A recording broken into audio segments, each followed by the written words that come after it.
No mundo intermediário sutil, a forma pessoal que a ele corresponde, não é fato insólito na fenomenologia religiosa. Este fato marca uma das primeiras entradas de Ibn Arabi no Alam al-Mital, mundo das imagens reais e subsistentes ao qual nos referimos desde o início, o mundo dos imaginalis. Direi apenas, resumidamente, que Henri Corbin parece insistir muito na ruptura entre o nosso mundo e o mundo sutil. Para ele, o tempo deste nosso mundo é totalmente irreversível e quantitativo. O espaço é o da fragmentação, da separação. O mundo imaginar corresponderia a um outro tempo e um outro espaço. A ciência moderna mostra-nos que até mesmo nossos átomos já vivem neste mundo. Os fenômenos de EFM e de EFC mostram que este corpo sutil já está aqui, provisória e misteriosamente ligado a este corpo físico. Aliás, Henri Corbin insiste várias vezes sobre a impossibilidade de se atingir Deus fora deste mundo imaginário. Para ele, não há passagem possível. Ibn Arabi, entretanto, afirma explicitamente o contrário. É talvez um eco dessa experiência que encontramos nas descrições do Dharmadhatu, a morada dos Bodhisattvas. Embora a diferença das culturas seja tão profunda que as comparações tornam-se um pouco difíceis. Eis, segundo D.T. Suzuki, alguns pontos onde a aproximação torna-se bastante clara. Neste mundo espiritual, não há divisões de tempo, tais como passado, presente e futuro. Elas se contraem em um momento único, sempre presente, onde a vida estremece segundo seu verdadeiro sentido. O mesmo acontece com o espaço. O espaço não é uma extensão dividida por montanhas e florestas, rios e oceanos, luzes e sombras, pelo visível e pelo invisível. Entretanto, ponto A, é verdade, rios, flores e árvores no país da pureza. O que temos é uma infinita fusão mútua, uma interpretação de todas as coisas, cada uma com sua individualidade, embora haja nelas algo de universal.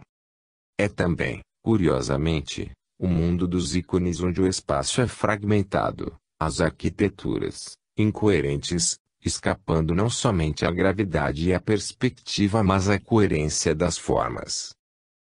Mas não há, em nenhum lugar, sombras visíveis, continua Suzuki.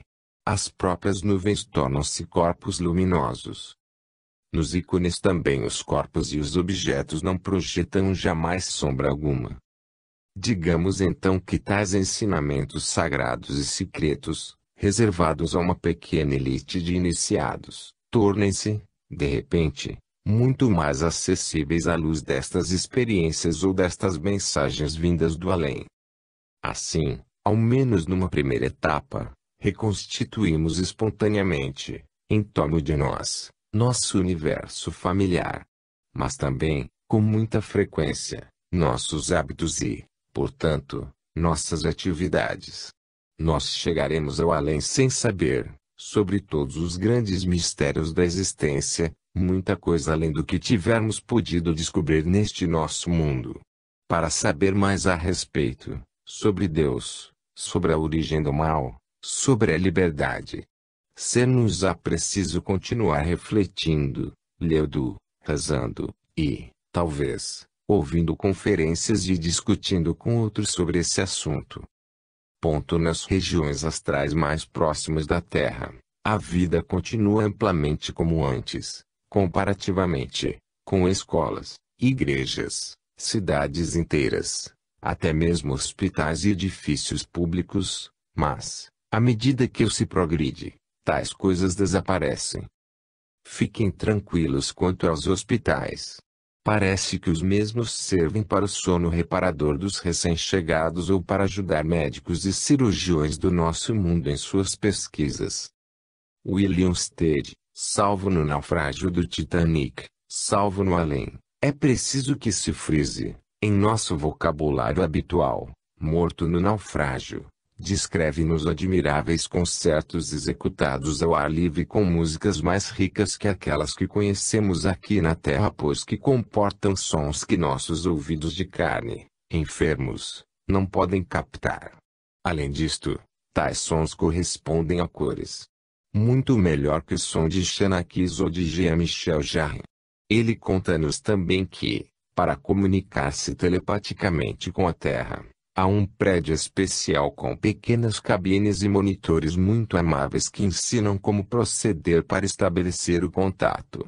Lembre-se que entre as imagens do além que já havia em casa de amigos, no Luxemburgo, havia uma paisagem urbana, com um grande edifício mais alto que os demais.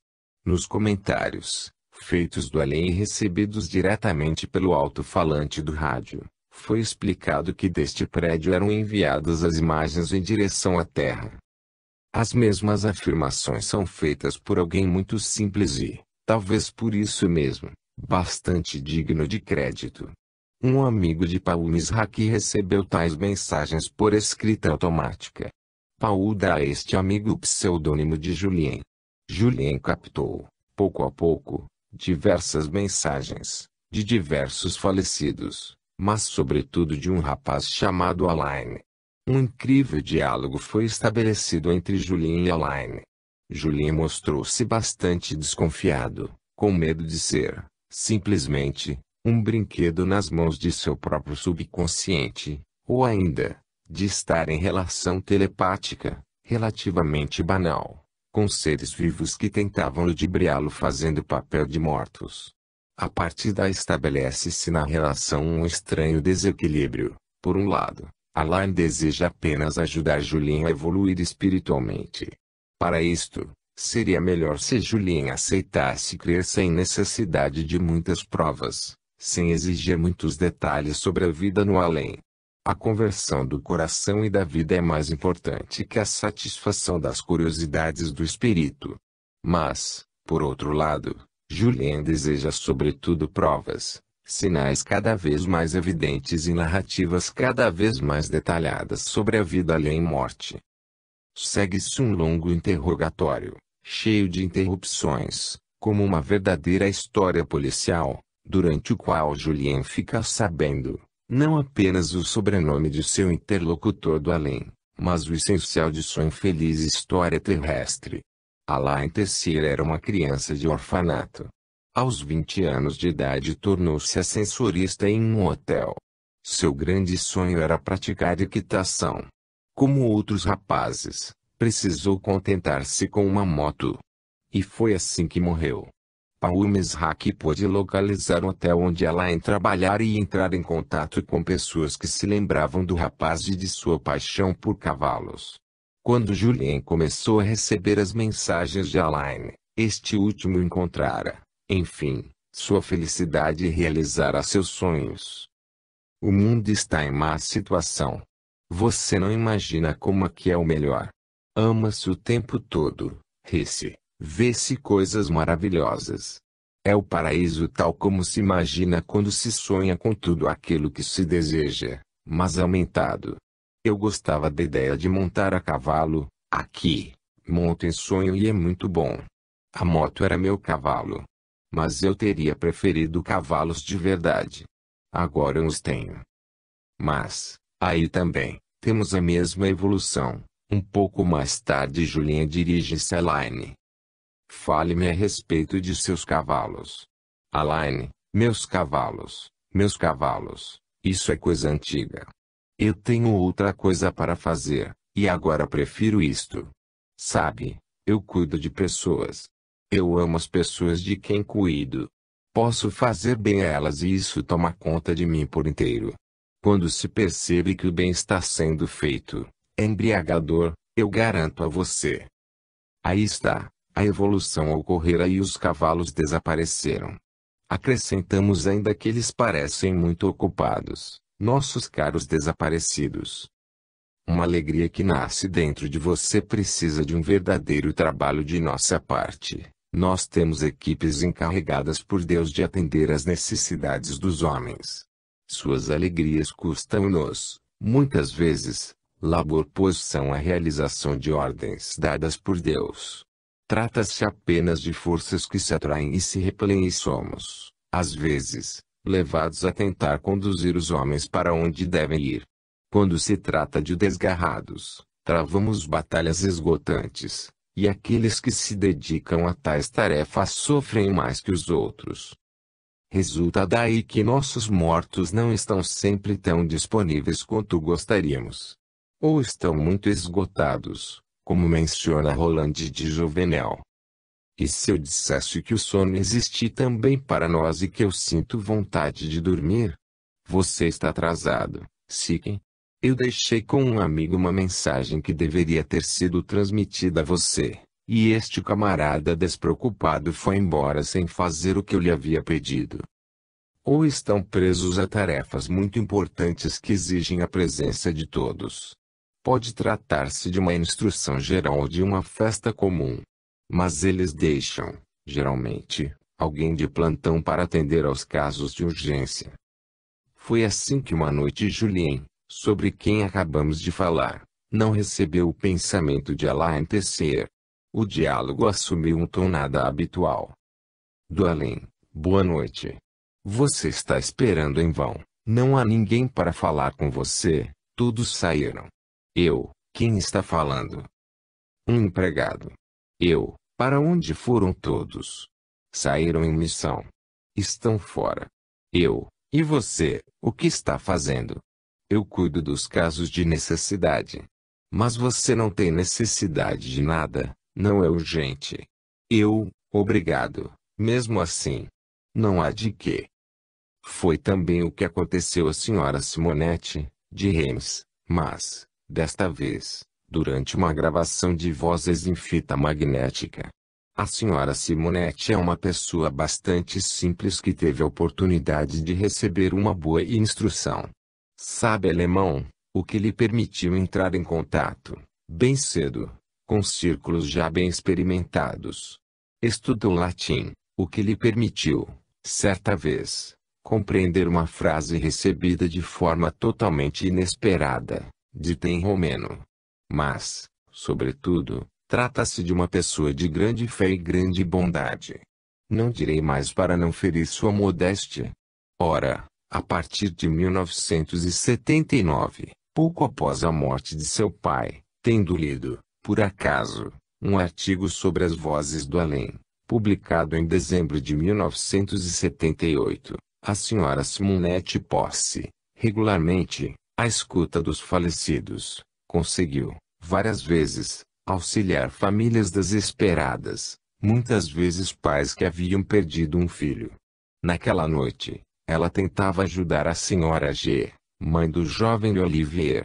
Desde a visita feita à senhora Simonette, a senhora G sabe fazer, ela mesma, as gravações. Mas até agora só obteve algumas palavras murmuradas. Mamãe, minha mamãezinha. Agora cedo a palavra à senhora Simonette, pois os detalhes psicológicos têm sua importância na reconstituição da cena em toda sua autêntica simplicidade. Eu estou com vontade de chamar o rapaz esta noite, e se conseguir alguma coisa boa, enviarei a fita cassete amanhã à senhora G. São 22 horas. O pequeno gravador de meu pai está sendo útil. Parece, infelizmente, que será em vão. Após 15 minutos, nada ainda. Olivier não se manifesta. Isso me aborrece, pois desejo, de fato, dar esta alegria à senhora G. Além disto, não estou registrando nada hoje à noite, além do silêncio da casa. Ninguém fala comigo. Será que todos estão ocupados? Nem mesmo um simples boa noite. Atualmente estou tão habituada a essas gentilezas. Eu insisto mais um pouco, e acho que faço bem. Eis, de repente, distante mas clara, a voz de meu pai. Não há ninguém aqui hoje à noite, Monique. Será preciso chamar depois. Portanto, as primeiras etapas, desde que se começa a deixar este mundo, a aceitar deixá-lo verdadeiramente, são ainda muito semelhantes à nossa vida da terra. Nossas preocupações, nossos desejos, em consequência nossas possibilidades, são ainda muito limitadas. Vale ainda essa extraordinária lei do respeito absoluto à nossa liberdade. Esta lei é, No fundo, apenas a consequência da estrutura profunda do mundo, dos mundos, que deseja que, a cada instante, seja nosso interior a construir nosso exterior. Alguns vagarão, indefinidamente, centímetros sua evolução. Já ouvimos falar de pessoas que continuaram a viver na corte de Versalhes como fizeram no século XVIII. Elas não são infelizes, sem dúvida. Tem um mundo que lhes convém. Mas se você puder, tente colocar seus desejos em nível mais elevado. Desde já. Volto a citar Albert Pauchard. Sua ideia a respeito da vida astral é ainda, apesar de tudo, muito material. Você busca nela uma continuação da vida na Terra. Nela você encontrará, certamente, este tipo de coisa, em razão de mecanismos fruto de hábitos adquiridos e sobre os quais lhe falei nos primeiros momentos. Mas tais hábitos perdem, pouco a pouco, aquilo que os alimenta. A necessidade de mantê-los enfraquece cada vez mais com o tempo.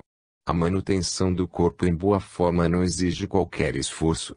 Não há sentidos físicos, e portanto, nenhuma atividade correspondente. Em compensação, cada movimento emotivo é intensificado a um ponto dificilmente descritível, o que coloca a base vital de nossa existência em um plano totalmente diferente. Nós vivemos, de modo preponderante, no subjetivo. É no sentimento que encontramos, agora, nossa subsistência vital. Entretanto, tudo está contido no universo e, em um dado plano, o nosso, por exemplo, encontra-se o reflexo de todos os outros. Se você compreende este ponto, terá aberto mais de um horizonte. Digamos, por enquanto, que os fatos e as imagens da vida terrestre têm sua contrapartida aqui. Em um primeiro momento, ele havia dito: em um plano muito próximo da Terra, as almas ainda estão muito impregnadas das condições terrestres que há pouco abandonaram. Por este motivo você encontra aí tantas instituições e construções semelhantes ou equivalentes às da Terra. Estas coisas são naturalmente úteis de se conhecer, mas não se deve tomá-las excessivas. Morre-se em um mundo após o outro. Porém, mais diáfana é a substância, mas ela está submissa ao poder da vontade. Desde então a questão de mudança torna-se mais uma questão de vontade. É este mistério da projeção objetiva de nossos pensamentos e de nossos sentimentos que aprofundaremos nos capítulos seguintes. 6. No coração do bem e do mal. 1.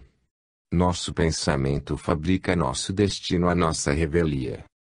Nos Evangelhos, o Cristo menciona, sem cessar, o controle que devemos exercer permanentemente sobre nossos pensamentos e sobre nossos sentimentos.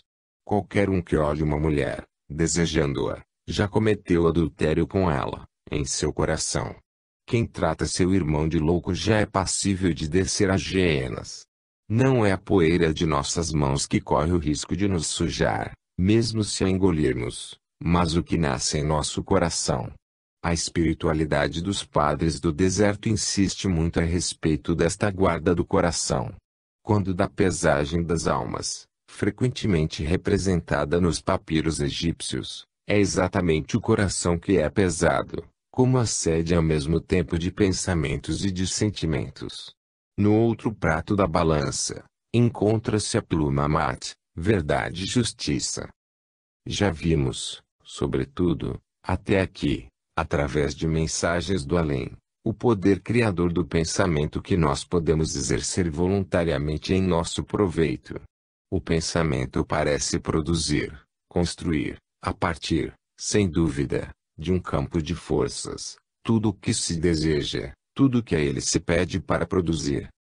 No entanto, já vimos também que um desejo implícito pode, com frequência, ser suficiente. Em um momento de desatenção, em que nos encontramos passivos, o desejo inconsciente de encontrar nosso meio ambiente terrestre habitual pode formar-se em nós, e isto basta para que o poder criador desta onda seja eficaz e reconstitua, rapidamente, em torno de nós, este mesmo ambiente. Porém, isto pode ir ainda mais longe. Tal poder criador pode escapar ainda mais de nosso controle. Ele pode até mesmo voltar-se contra nós. Nós estamos de fato no centro do grande mistério. Tanta gente se revolta contra a ideia, não somente de um inferno, mas até contra de um tempo de provação. Eles têm uma certa impressão de que Deus nos põe de lado, ou priva-nos de sobremesa como se faz com as crianças. Pensam que Deus é necessariamente um tanto sádico, mesmo que tenhamos agido mal, e que, exigindo assim nosso castigo, no fundo não vale muito mais que nós. Ora, trata-se aí de compreender que Deus não tem nada a ver com isto. Mesmo com todo o seu amor infinito, é-lhe impossível poupar-nos das provações que nós nos infligimos. Agindo assim é que ele nos trataria como crianças, impedindo-nos de evoluir e, finalmente, de sermos capazes de nos unir a ele. Ora, graças ao acúmulo de testemunhas e pistas convergentes, eis que começa a se tornar possível entrever o mecanismo pelo qual podemos construir nossa infelicidade. Isto já é verdade neste nosso mundo. Roland de Jouvenel adverte-nos. Uma parte da humanidade, perdendo o gosto de viver, cria sem saber, na estrutura cósmica, o embrião que pode precipitar seu destino. O fermento de uma catástrofe coletiva já está semeado nas imponderáveis de um superuniverso onde tudo se forma por projeção. Cada estado de consciência espalha-se em um além onde tudo forma apenas um. O homem, separando-se de Deus, envolveu-se em um suicídio coletivo. Porém, sua análise é ainda mais precisa. Pensamento, coisa invisível, indefinível, pode ter projeções muito poderosas para animar a matéria. O que você pensa ser o acaso, na maioria das vezes é resultante de descargas do psiquismo, e os acontecimentos são conduzidos por essas correspondências desconhecidas. Esta projeção de nosso pensamento no mundo material que nos cerca parece, entretanto, mais difícil de ocorrer que no mundo do após-morte. Nós não fazemos surgir palácios, lagos e florestas à vontade, como todos afirmam num outro mundo. Quando das experiências fora do corpo, o pensamento parece ter já, em grande parte, o mesmo poder. R. Monroe, como já vimos, insiste nesta identidade de fato entre ideia e ação. Mas ele observa também a total plasticidade do novo corpo no qual realiza as suas saídas. Não somente os braços parecem telescópicos, capazes de atingir objetos muito distantes, mas ele está convencido de que se pode dar a este corpo espiritual a forma desejada: gato, cachorro, lobo. A forma humana vem naturalmente por si só quando se deixa de desejar uma outra. Pode ocorrer, no entanto, que pela interferência de uma causa desconhecida, nosso corpo espiritual assuma, mesmo a nossa revelia, uma forma insólita. Parece que ele já foi percebido assim, com alguém sob a forma de um pedaço de tecido flutuando no ar. Além disto, esta projeção não diz respeito apenas à forma de nosso corpo, mas a todo o mundo que nos cerca. Neste lugar, a realidade é composta de desejos os mais profundos e de medos os mais vivos. O pensamento está em ação e nenhuma camada superficial de condicionamento ou de inibição dissimula seu interior. A emoção bruta, tão cuidadosamente escondida em nossa civilização física, fica totalmente liberada. Dizer que inicialmente ela afoga o indivíduo seria um eufemismo. Este estado seria considerado, na vida física consciente, a nossa, como merecedor do qualificativo psicótico. Que o pensamento seja ação, é exatamente o que a ciência moderna começa, por sua vez, a descobrir. Mas que ela seja este ponto, pelo menos no outro mundo, eis algo inconveniente se não estivermos espiritualmente avançados. Vejamos o que nos diz a respeito Jean Genet.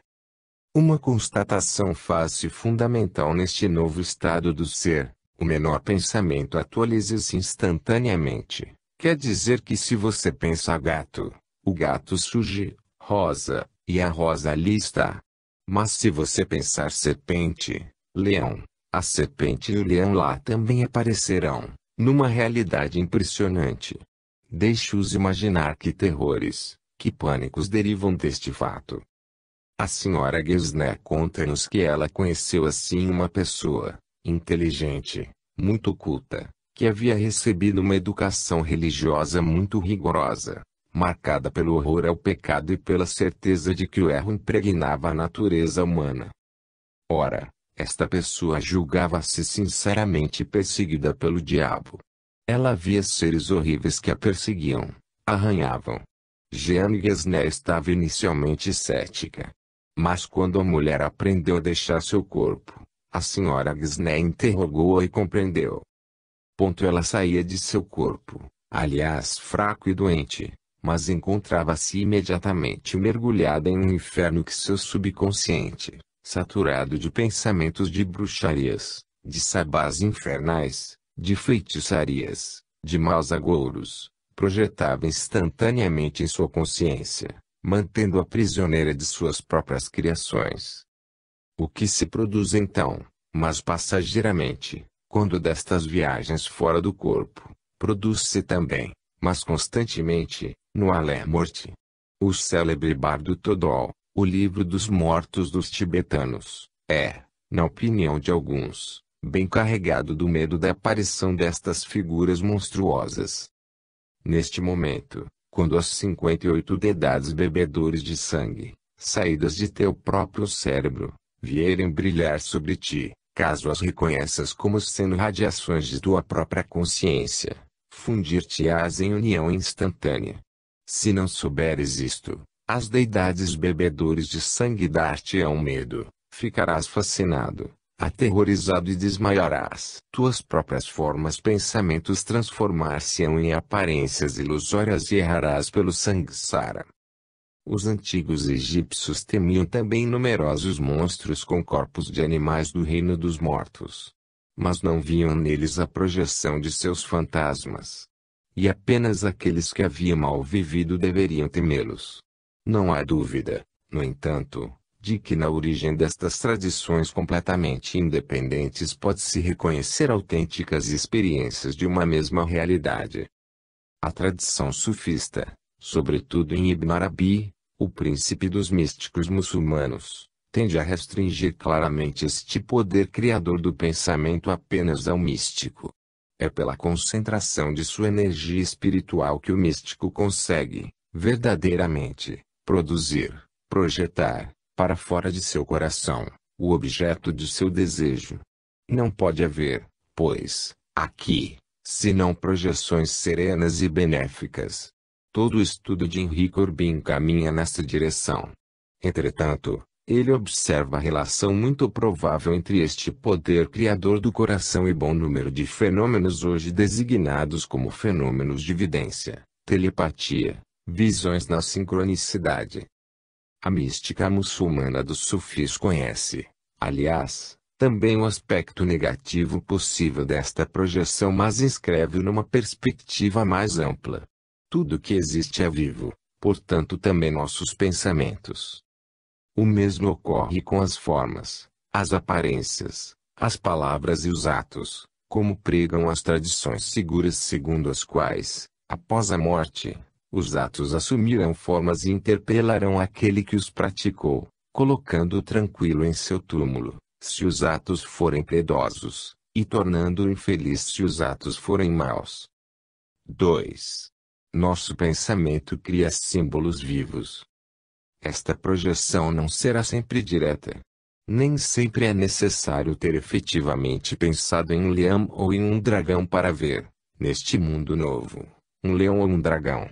O aspecto do mundo que nos cerca, os acontecimentos dele decorrentes, podem muito bem ser apenas uma transposição simbólica de nossos pensamentos e de nossos sentimentos. Este é, aliás, um processo natural, muito desconcertante para nosso espírito racionalista, mas universal. A clarividência dos médiuns funciona por um lado, da seguinte forma. Você vai viajar? Pergunta minha senhora B, durante uma sessão pública de evidência. Exato. Ah, sim. Eu vejo uma mala. E você vai mesmo partir em breve, pois a mala já está cheia. Ou ainda. Estou vendo um buquê de flores.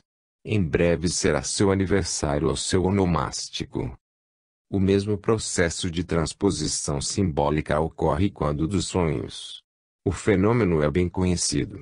Você sonha, de repente, que a paisagem está mudando a seu redor e que você se encontra no deserto, sob um sol inclemente. Ao acordar, suando muito, você percebe que estava excessivamente coberto. Seu corpo recebeu um calor excessivo, insuportável. Seu cérebro traduziu esta sensação em imagem. Os sonhos e a vida no além. No entanto, a maior parte de nossos sonhos corresponde a um mecanismo muito mais complexo. São todos os nossos problemas, todas as nossas preocupações que entram em cena, frequentemente com indicações quanto a uma possível solução. Mas surgem também nossas aspirações profundas, nossas alegrias. É um trabalho fantástico de transposição em símbolos que nós realizamos, aproximadamente de 4 a 5 vezes por noite, durante períodos inicialmente muito curtos, depois, em períodos um pouco mais longos que podem atingir até 20 minutos. Cada noite, em média, oferecemos a nós mesmos 1h30 de cinema. Ora, nestes programas onde somos ao mesmo tempo autores e espectadores, numa improvisação perpétua impressionante, apenas de projeções de nós mesmos, de diferentes aspectos, diferentes elementos de nós mesmos, porém transformados em símbolos. Jean-Robert Pache, que criou em Genebra um centro de estudos e pesquisas sobre os sonhos, observou e analisou 4.000 de seus próprios sonhos, sem contar os de inúmeros colaboradores e pacientes. Ele afirma, com autoridade: em nossos sonhos, todas as personagens são apenas representações de nós mesmos. Os animais, as crianças, os locais do sonho, os veículos são também partes distintas de nossa psique. A mesma evidência surge para Christian Genest, que dirige um laboratório de estudos dos sonhos na Universidade Psiquiátrica de Antioche, nos Estados Unidos, e que trabalhou na França com técnicas de relaxamento baseadas em hipnose e neuropsicologia. Quando você sonha, cada objeto, cada personagem viva, animal ou humana, é uma parte de você mesmo. Isto explica os dicionários de símbolos que acompanham cada obra relativa a sonhos, mesmo se a cada vez o autor nos previna que esta decriptação é feita apenas a título indicativo e que cada leitor deve corrigi-la, adaptá-la e completá-la para si mesmo. Aprendemos, assim, que exceto os sonhos premonitórios diretos, relativamente raros, todos os outros devem ser reinterpretados. Mesmo a visão de sua própria morte não significa, necessariamente, que centímetros breves se vai morrer, mas que se deve aceitar uma profunda mutação. É a morte do homem velho de que fala frequentemente São Paulo. É a morte em si mesma da moral tradicional. Este mecanismo de simbolização no sonho pode ser tão semelhante àquele produzido quando dá ZFC que, finalmente, uma distinção torna-se difícil. Monroe já observava que muitas vezes sonhava estar voando pelo espaço, tomava consciência e acordava, descobrindo que, na realidade, havia simplesmente deixado seu corpo físico para planar acima de campos. Para ele, quando nós, ao dormir, temos a impressão de cair, de afundar, de naufragar, é porque, simplesmente, realizamos um retorno um pouco precipitado de nosso corpo astral para nosso corpo físico. É assim que Elaine Renard, fundadora com Christian Charrière do Serviço de Sonhos, apresenta-nos, como se fosse um sonho, duas experiências que são, muito mais provavelmente, duas viagens astrais. Trata-se, inicialmente, de um texto do século XII que nos conta a vida fantástica de Milarepa, mágico, poeta e eremita que viveu no Tibete no século XI e cuja lembrança estava ainda muito viva, dizem, na região do Himalaia. Durante o dia, eu trocava de corpo à vontade. Meu espírito imaginava inumeráveis transformações voando no céu, as duas partes do corpo desparceradas. À noite, em meu sonho, eu podia explorar, livremente e sem obstáculos, o universo inteiro desde o inferno até os cumes. Milarepa frisa, em meu sonho, o que explica a interpretação dada por Hélène Renard. Mas a expressão as duas partes do corpo desparceradas mostra bem, na realidade, do que se trata. Aliás, no desenrolar do texto, Milarepa termina sendo visto, assim voando nos ares, por um camponês e seu filho, o que não teria qualquer sentido se fosse um simples sonho. R. Monroe também teve a impressão, um dia em que se encontrava sentado no telhado de uma casa, de ter sido visto por uma mulher que varria tranquilamente seu jardim e que, tendo erguido a cabeça, correu para dentro de casa, com ar aterrorizado, fechando, em seguida, violentamente a porta. Alexandra Davinel relata uma outra história tibetana, mencionada igualmente por Hélène Renard, que, decididamente, não se trata de sonho mas de uma viagem para fora do corpo. Um homem consegue derrubar seu irmão de um cavalo provocando sua morte. Lembremos-nos, da mesma forma, que R. Monroe conseguiu beliscar alguém de forma bem decidida. Isto tenderia a provar que a viagem pelo astral não está muito afastada do processo de bilocação.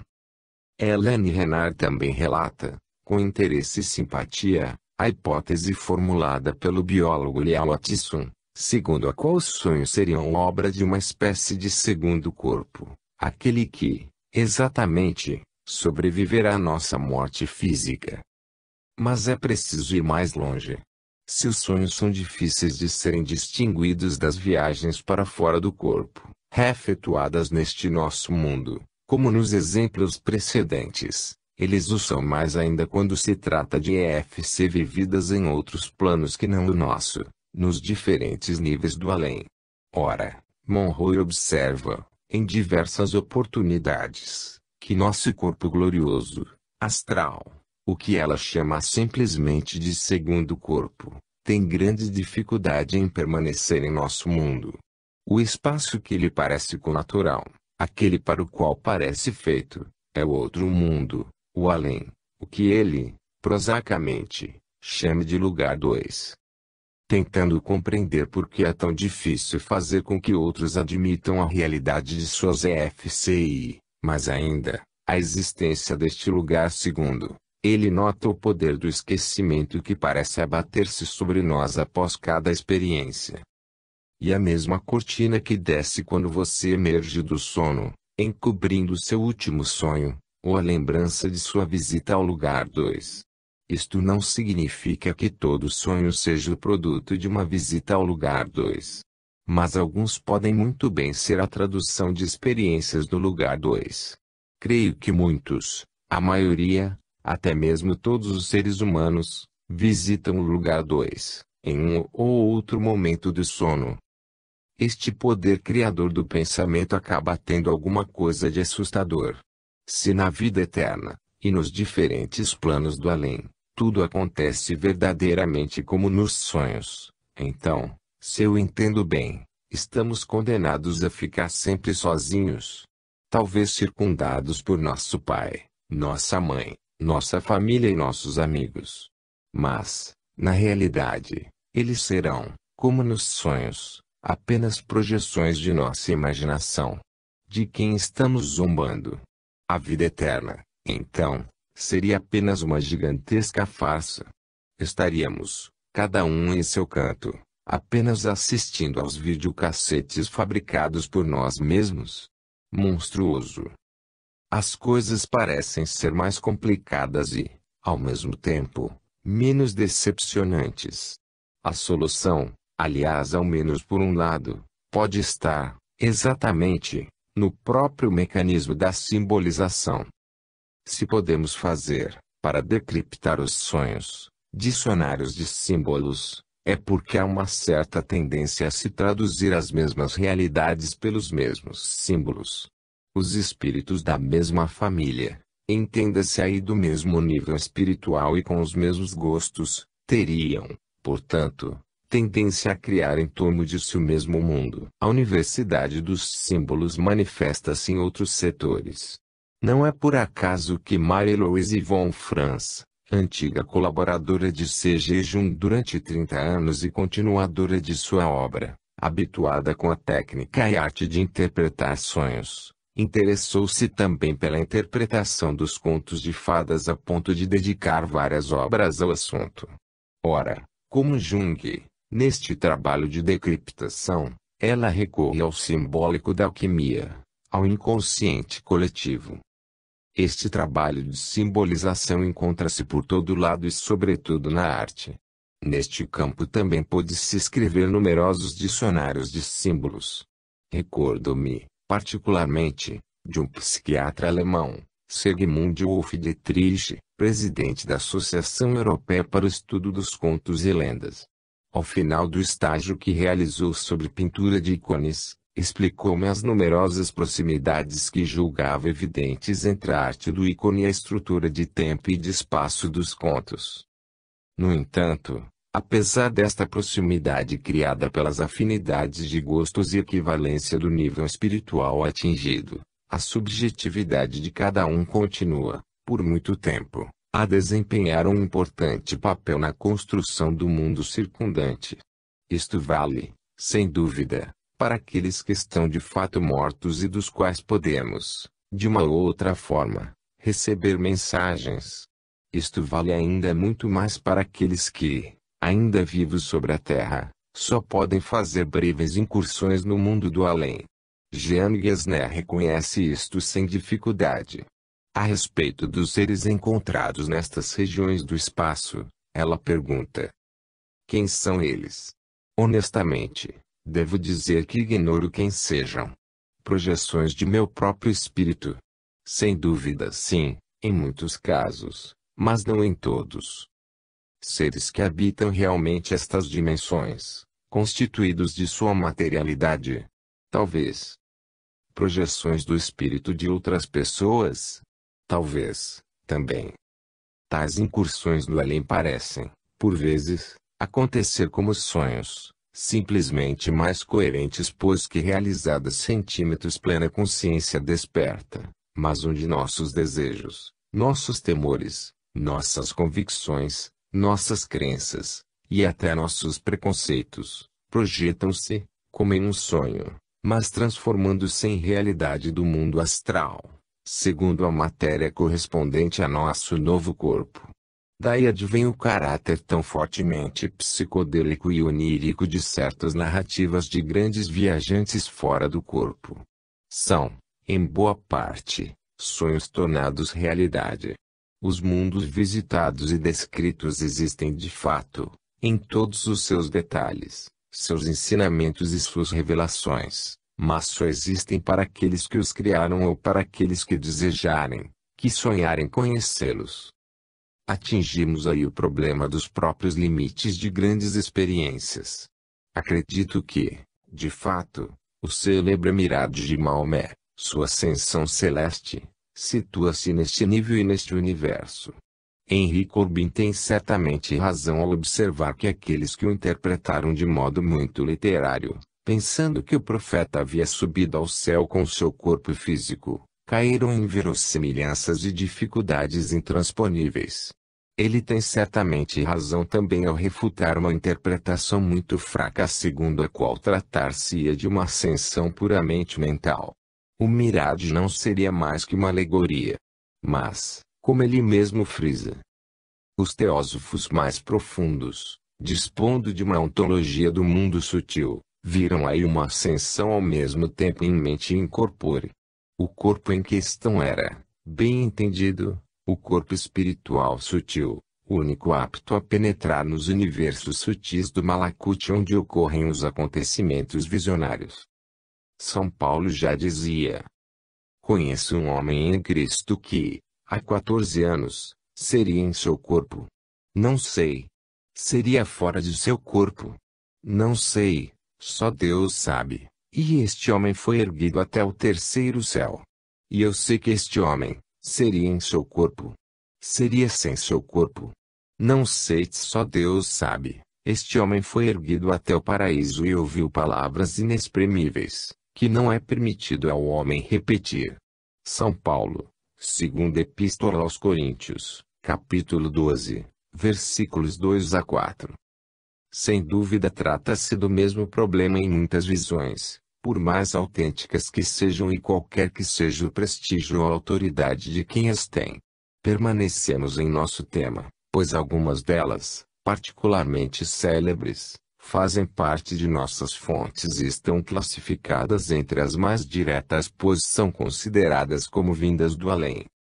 Por este motivo, nas grandes visões da vida e da paixão de Cristo, ao lado de proximidades bem evidentes, encontramos também diferenças importantes. Mesmo nas visões de Teresa Neumann, que me parecem as mais próximas do que pode realmente ter acontecido, assistimos, por vezes, a este processo de transposição simbólica. Para nós, trata-se de um importante testemunho onde pode-se perceber, diretamente, a atuação deste mecanismo. As visões de Teresa Neumann. Teresa Neumann, 1898 a 1962, era uma simples moça de fazenda, sem grande cultura, incapaz até, em seu estado normal, de falar bem o alemão. Conhecia apenas o dialeto de sua região natal. Ora, ela viu e viveu a paixão de Cristo aproximadamente 700 vezes, vendo, a cada vez, as cenas em 3 dimensões a seu redor, ouvindo pessoas falarem aramaico. Ela podia repetir as palavras ouvidas. Professores da universidade reconheceram a correção das palavras repetidas. As cenas desenrolavam-se sempre de forma absolutamente idênticas. As variantes ocorriam simplesmente porque ela não ficava sempre no mesmo lugar no quadro e podia, assim, dependendo da ocasião, ouvir e ver coisas que não havia podido ver e ouvir nas vezes anteriores. Ora, ao menos por 2 vezes, mas sem dúvida deve ter ocorrido com mais frequência, a cena que ela viu e ouviu e que se passava no tempo de Cristo, há cerca de 2000 anos, transformou-se levemente em função da vidente do século XX. Na primeira vez, Teresa encontra-se em um canapé, em seu quarto, e assiste à chegada dos magos que vêm adorar o menino Jesus. A cena acontece, para ela, longe de Belém e bem antes da cena da Natividade. Ela vê o Cristo menino correr em direção aos magos e estender-lhes as mãos. Ela ergue-se do canapé, atravessa o quarto e tropeça em sua cama. Com o rosto radioso, de uma alegria extraordinária. Joga-se em sua cama, sem sentidos. Ela explicaria, mais tarde, em uma espécie de segundo estado, que Cristo, tendo visto-a, estendera-lhe também as mãos. Por isso ela correra, e ao sentir em sua mão a pequena mão do Cristo, quentinha e de carne, desmaiara de felicidade. Em outra vez ela assiste à crucificação. Por instantes, o cura de sua paróquia, Padre Naber, encontra-se sozinho com ela em um cômodo. De repente, ela abre os olhos e olha para ele, rapidamente, com tristeza. Da mesma forma, ela explicaria mais tarde que vira ao pé da cruz. Você olhou para o Salvador com compaixão e ele para você com bondade, disse-lhe ela. Portanto, nestas 2 cenas, percebemos, ao vivo em ação, o mecanismo de transformação do mundo, visto em função da vidente e das circunstâncias da visão. O mesmo mecanismo não funciona necessariamente apenas para os detalhes, como vimos nos 2 exemplos acima citados. Em muitos casos ele pode intervir maciça e continuamente, mas sem que tenhamos pontos de referência para identificá-lo, nem para avaliar a importância das modificações que ele introduz. É o que ocorreu com as célebres visões de Swedenborg, fonte quase que incontornável, atualmente, em qualquer descrição do além. Um Buda do Norte, Swedenborg. Swedenborg, 1688 a 1772, era filho de um bispo luterano. Mas foi pela matemática e pelas ciências que logo se interessou, e não pela teologia. A bem da verdade, era um verdadeiro gênio universal, conhecia perfeitamente o latim, o grego e, mais tarde, o hebraico. Capaz de expressar-se em inglês, holandês, alemão, italiano ou francês, bem como em sueco, sua língua materna. Executava com talento o órgão da Catedral de Uppsala, tornou-se engenheiro e viajou por toda a Europa conquistando a admiração do mundo científico devido a uma série de obras sobre os assuntos mais diversos: matemática, astronomia, geologia, metalurgia, economia, botânica, zoologia, etc. Mas em 1743, aos 55 anos, sofreu uma completa transformação. Cristo aparece-lhe, diz-nos ele, e encarrega-o de uma tarefa. Fui chamado para cumprir uma função sagrada pelo próprio Senhor que manifestou-se em pessoa perante mim, seu servidor. Ele abriu meus olhos para que eu pudesse enxergar no mundo espiritual. Concedeu-me falar com os espíritos e com os anjos. Outras visões ocorreram, em 1744 e 1745. E as experiências multiplicaram-se. Há cerca de 30 anos, por um privilégio especial do Senhor, me foi dado estar, ao mesmo tempo, no mundo espiritual e no mundo natural, falar com os espíritos e com os anjos como falo com os homens. Sou conduzido em meu corpo espiritual pelo Senhor ao mundo intermediário, aos infernos e aos céus, e meu corpo físico permanece no mesmo lugar. A autoridade de Swedenborg deriva, inicialmente, de seu incontestável valor científico e de seu rigor. Em seguida, da sinceridade de seu engajamento, provado durante toda a sua vida. Enfim, mais recentemente, da homenagem que lhe foi prestada por D.T. Suzuki, grande senhor do budismo Zen, que traduziu 4 de suas obras para o japonês. Este foi, praticamente, o primeiro grande encontro do mestre japonês com a espiritualidade do Ocidente. A convergência de Ibn Arabi, do Zen e de Swedenborg, nosso Buda do Norte, como chamava Suzuki, estava assim quase que oficialmente reconhecida pelos melhores especialistas. Ele possuía, certamente, dons mediúnicos que se tomaram incontestáveis quando, em 1759, descreveu, em Göteborg, o incêndio que acabara de iniciar-se em Estocolmo, a 400 quilômetros dali em linha reta. Sua descrição foi tão exata e tão bem confirmada pelos emissários do rei que a história correu à Europa. Ora, assumindo o risco de decepcionar alguns leitores, farei disto um uso muito moderado. Tanto eu fico contente por vê-lo traduzido, tanto ele fervilha de detalhes interessantes, quanto eu permaneço incerto sobre o valor do que ele narra. Posto que encontro nele erros grosseiros, preconceitos mesquinhos, e até afirmações delirantes. Quando ele nos descreve como os católicos romanos descobrem, enfim, ao chegar ao céu, que é a Cristo que devem adorar, e não o Papa, e isto dito durante várias páginas, sem traço perceptível de humor, fico inquieto quanto ao valor do conjunto. Da mesma forma, quando nos afirma, tranquilamente, que os pagãos descobrem, com surpresa, durante sua vida na terra que, os cristãos vivem em meio a adultérios, ódios, querelas, embriaguez, enquanto que eles próprios, os pagãos, têm horror a tais vícios, contrários a seus princípios religiosos. Podemos perguntar-nos o que significa, em um homem de tal cultura, tamanha ingenuidade.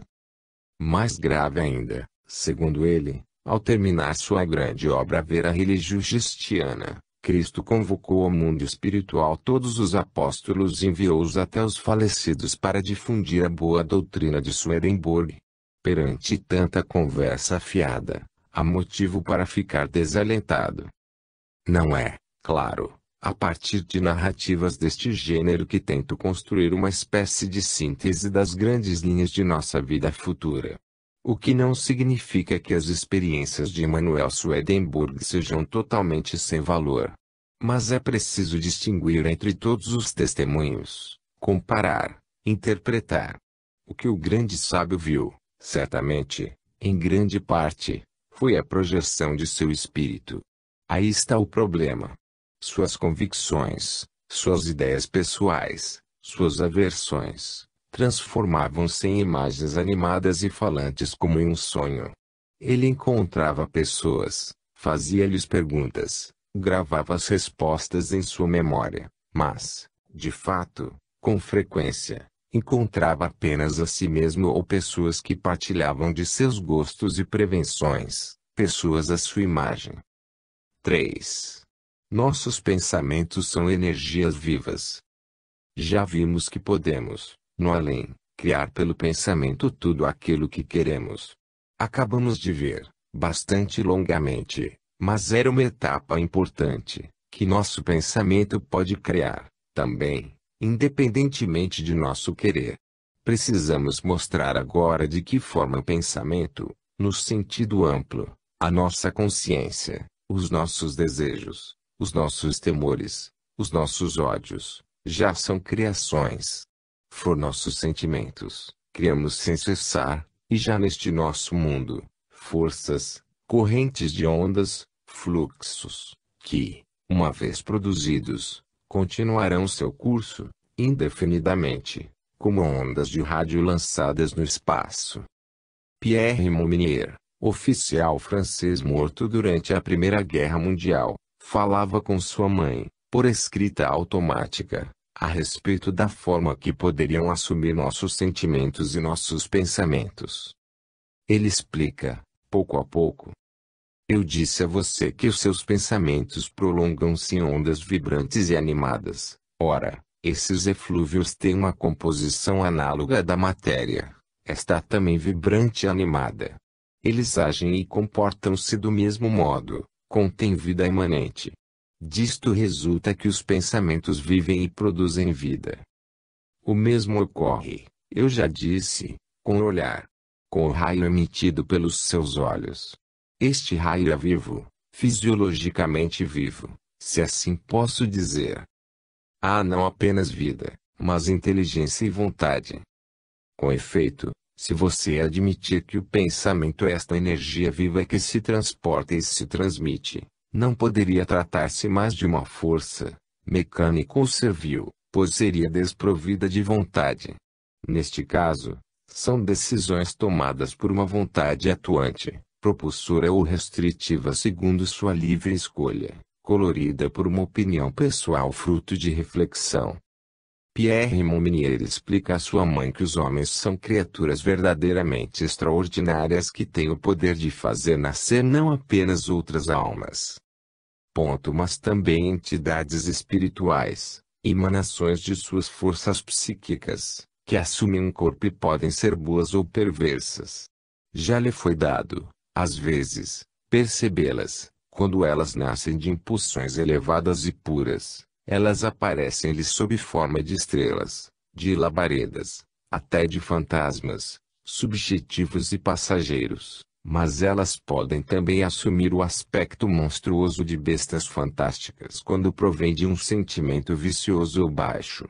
Estas larvas cuja assustadora positividade foi com frequência verificada pelos pagãos, não são nem um sonho nem uma alucinação. Aliás, até mesmo as forças cósmicas são dotadas de vida consequentemente, têm uma missão, bem difícil de provar-lhe. Elas devem cumpri-la para evitar enfraquecimentos solidários que poderiam ser de importância capital. Nada, entretanto, as obriga a obedecer. Roland de Jovinel segue também a mesma linha. Saibam que as ideias têm vida própria e que, por existirem verdadeiramente, são como pessoas que procuram locais ou sítios onde sintam-se mais à vontade. Por este motivo há, em cada uma delas, uma porção de vagabundagem e de infidelidade. Às vezes, entretanto, elas erram e vão, por engano, instalar-se onde não deveriam estar. Neste instante, tomadas de pânico, voltam a seus lugares